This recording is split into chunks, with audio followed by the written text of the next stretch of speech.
There is a feeling that most people carry, but almost no one talks about. A quiet, persistent sense that you have been here before. Not in this room, not in this city, but here, in this situation, in this specific kind of struggle. Facing this particular version of the same wall you have faced before, in ways you cannot fully explain or remember.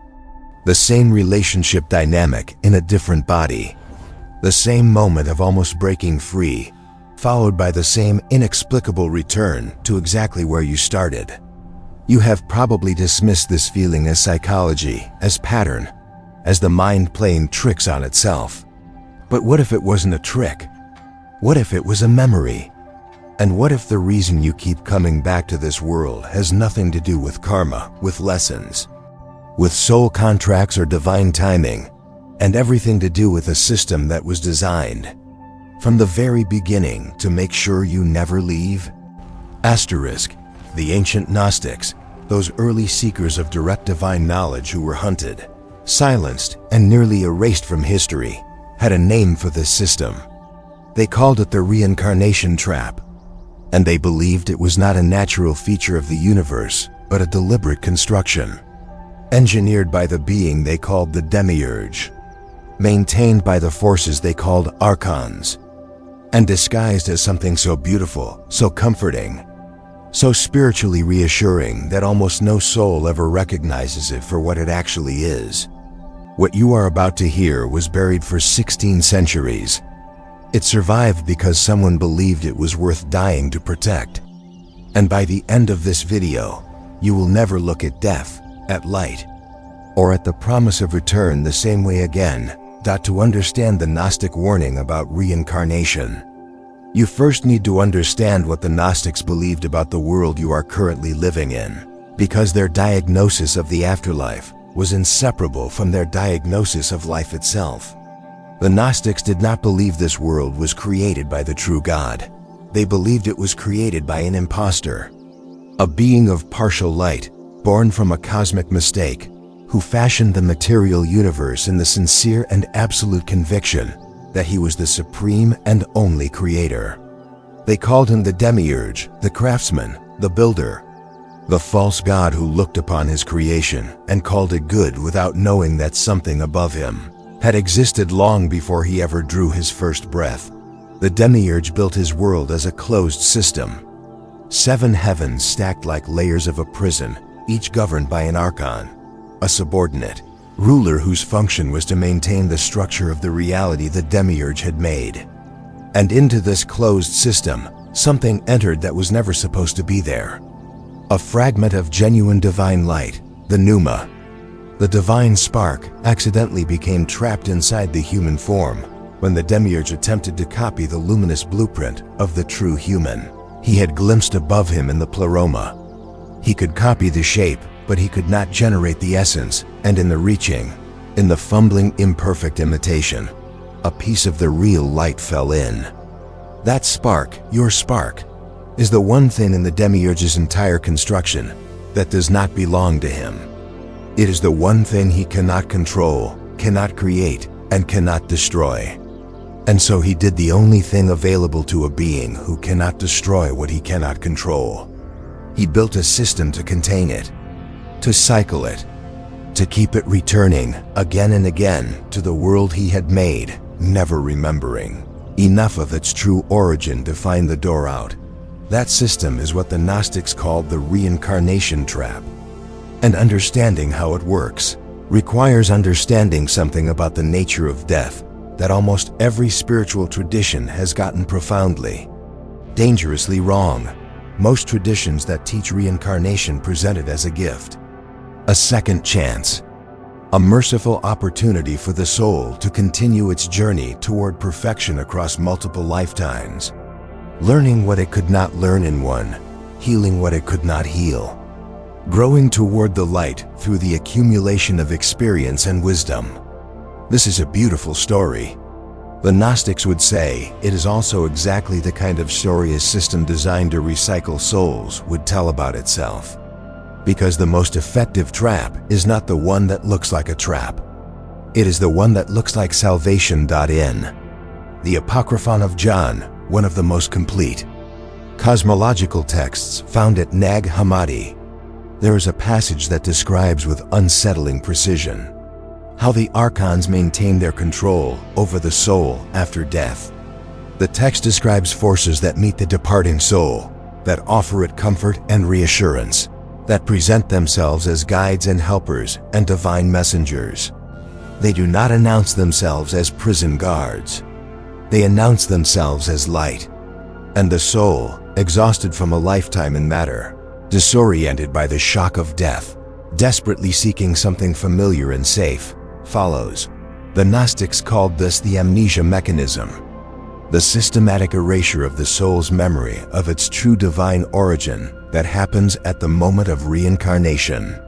Every tradition that teaches reincarnation acknowledges that souls are born without memory of their previous lives. They present this as a feature, a mercy, a fresh start, a blank slate that allows genuine new experience. The Gnostics looked at the same phenomenon and asked a different question. Not why does the soul forget, but who benefits from the forgetting? Because a soul that remembered its true origin, that arrived in a new body carrying the full weight of its accumulated knowing, the full recognition of what it is and where it came from, would be extraordinarily difficult to keep asleep. The amnesia is not a mercy. It is a reset button, and it is pressed by the same hands that built the cycle in the first place. Asterisk. This is where the Gnostic teaching becomes most confronting, most radical and most difficult to hear, because it asks you to reconsider something that almost every near-death experience, almost every comforting spiritual narrative, almost every account of what happens after death has described as the most beautiful, most welcoming, most obviously divine thing a departing soul could encounter. The light, you have heard the accounts. The tunnel, the overwhelming warmth, the feeling of unconditional love and absolute belonging, the sense of coming home, the beings of light waiting with open arms, the life review that feels not like judgment, but like perfect understanding, the invitation to rest, to be welcomed, to be held in something so much larger and more loving than anything this world has ever offered. The Gnostic said, do not go into the light, not because the light is not real, not because the love is not felt, but because they believe that what presents itself at the moment of death as the divine welcoming, as the true God finally calling the soul home, is not the true God at all. It is the Demiurge's most sophisticated construction, the most convincing imitation of the pleroma that a being who can only imitate and never create has ever produced. A counterfeit heaven so perfectly engineered to match the soul's deepest longing for the divine that almost no soul has ever recognized it as the entrance to another cycle rather than the exit from all cycles. The Gnostic texts describe the Archons as masters of imitation, beings who can replicate the appearance of divine light, divine love, divine welcome, without possessing any of their essence. Just as they constructed the inner voices that sound like wisdom but function as chains, they constructed the post-death experience that feels like liberation but functions as a return ticket. The warmth is real. The love is felt. The belonging is genuine in the sense that the soul genuinely experiences it. But genuine experience and true origin are not the same thing. You can feel completely at home in a prison if the prison has been designed carefully enough around the specific shape of your longing. Asterisk. So what happens to the soul that does not follow the light? What does the Gnostic path through death actually look like? And what were these ancient teachers pointing toward when they described a way through the archonic heavens towards something genuinely beyond the Demiurge's reach? The Apocryphon of John and several other Nag Hammadi texts describe what can only be called a map of the afterlife, a navigation guide for the soul that has awakened enough during life to recognize the architecture of the trap at the moment of death and choose differently. This navigation was not about fighting the Archons. It was not about resisting the light through an act of will or fear or defiance. It was about something the Gnostics had been practicing their entire lives. Something they called gnosis, the direct interior knowing of the soul's true nature that, once genuinely established, cannot be confused with its imitation, no matter how convincing the imitation becomes. A soul that knows what it is, that has encountered even once the genuine recognition of itself as a fragment of the pleroma, as awareness itself rather than any of the contents of awareness, carries something into death that the Archons cannot replicate and cannot take. Not a belief, not a doctrine, not a memorized set of passwords or protective prayers, though some Gnostic texts did preserve such things for those who needed them. Something simpler and more fundamental. The capacity to recognize the difference between genuine divine light and its imitation, not through analysis or theology, but through direct knowing. The way you know the difference between real warmth and a photograph of fire. The Gnostic teachers described this recognition as the soul's ability to pass through each of the 7 archonic heavens without being captured, not because it fights the Archons, but because it sees through them, because it recognizes the counterfeit for what it is and continues moving upward through each layer of the constructed reality, back toward the pleroma from which the divine spark originally fell. Each heaven, each archon, each layer of the post-death architecture presents itself as a destination, as the final resting place, as the light you have been seeking. And each time the awakened soul recognizes, this is not it. This is beautiful, and this is constructed, and this is not my origin, and moves on. But here is the question that the Gnostic teaching demands you sit with, because it is the question that separates this from every other narrative about death and return.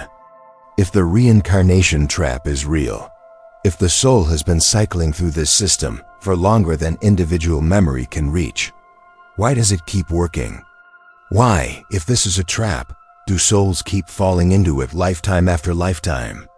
Why hasn't gnosis spread further, faster, more completely across human history? Why are we still here? The Gnostics had an answer, and it is both the most humbling and the most liberating thing they ever said. The trap keeps working because the soul keeps choosing comfort over truth. Not from stupidity, not from weakness, but because the Demiurge's construction is genuinely, extraordinarily, almost incomprehensibly beautiful. The light at the end of the tunnel is not ugly. The welcome is not cold. The promise of rest after a lifetime of struggle is not a small thing to a soul that has been fighting its way through matter for 70 or 80 years. The trap works because it offers exactly what the soul most desperately wants, and it offers it at the moment when the soul is least equipped to question whether what it is being offered is real. This is why the Gnostics placed such absolute emphasis on the work that happens during life. Not because death is the enemy, but because death is the exam. And the only preparation that matters is the genuine, lived, interior recognition of what you are beneath everything the Archons have built on top of it. Not the belief that you have a divine spark. Not the intellectual acceptance of Gnostic cosmology. The actual, direct, unmistakable experience of yourself as awareness itself, as the witness that exists before thought, before fear, before the voice that has been speaking in your name since before you can remember. That recognition, cultivated during life, is the one thing that travels with you.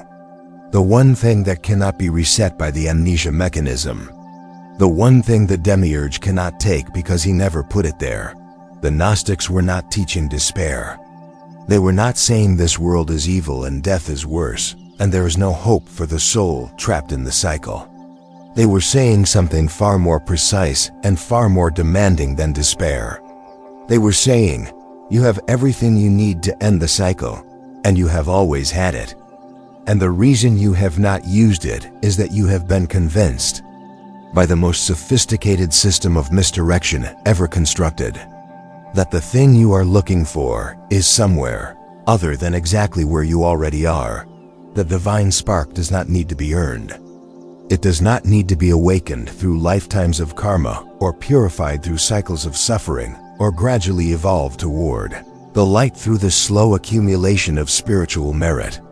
It is already fully itself. It has always been fully itself. It was fully itself on the day it fell into the human form, and it will be fully itself on the day the human form dies. The only thing that changes, the only thing that the Gnostic path actually changes, is the soul's awareness of what it already is. And that awareness, once genuinely established, changes everything.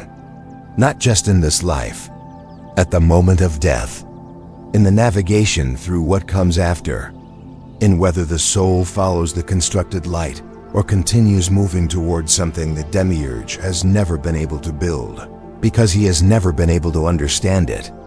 Something that does not need to present itself as welcome because it simply is the place the spark has always been trying to return to. The pleroma, the fullness, the light that does not need to advertise itself because it is not trying to catch anyone. It is simply there, beyond the seven heavens, beyond the Archons and their architecture of beautiful illusion, waiting with the patience of something that has never been threatened by time, because the Demiurge built time. And what the Demiurge built cannot contain what the Demiurge did not create. Asterisk, the Gnostics were called heretics. Their teachers were silenced, and their texts were burned, and the story of the reincarnation trap was buried in the Egyptian desert for 16 centuries. And still it survived. Still it found its way through time to this moment, to you, sitting with a question that has probably been sitting with you far longer than this video has been playing. Because the déjà vu is real. The sense of having been here before is real. The feeling that something in this life is a repetition of something you cannot quite remember. That is not imagination. That is the echo of the cycle. That is the soul, in its deepest layer, recognizing the architecture of its own prison and reaching, as it has reached before and will reach again until it finally succeeds, toward the awareness that ends the loop. You do not need to believe everything said in this video. You do not need to accept the Gnostic cosmology or memorize the names of the Archons or commit to any particular understanding of what happens after death. You only need to sit with one question, the same question the Gnostics sat with, the same question that someone thought was worth dying to preserve, the same question that survived 16 centuries in a clay jar in the Egyptian desert because it is simply too important to lose. When the light comes, whenever it comes, however it comes, will you know the difference? Not through theology, not through belief, through the one thing that cannot be constructed, cannot be imitated, cannot be reset, through gnosis, through the direct, living, unshakable knowing of what you actually are. That knowing is the only exit the Demiurge never thought to close, because he did not know it existed, because it did not come from him, because it has been burning inside you, untouched and undiminished, since before this world was built. And it will still be burning when this world is gone. If something in this video stirred something in you, leave it in the comments. Every reflection adds light to the whole. Subscribe to Gnostic Mirror, where every week we go deeper into the forgotten teachings, the buried texts, and the inner pathways that lead beyond the illusion. Because the truth was never something you needed to find outside yourself. It has been burning inside you all along.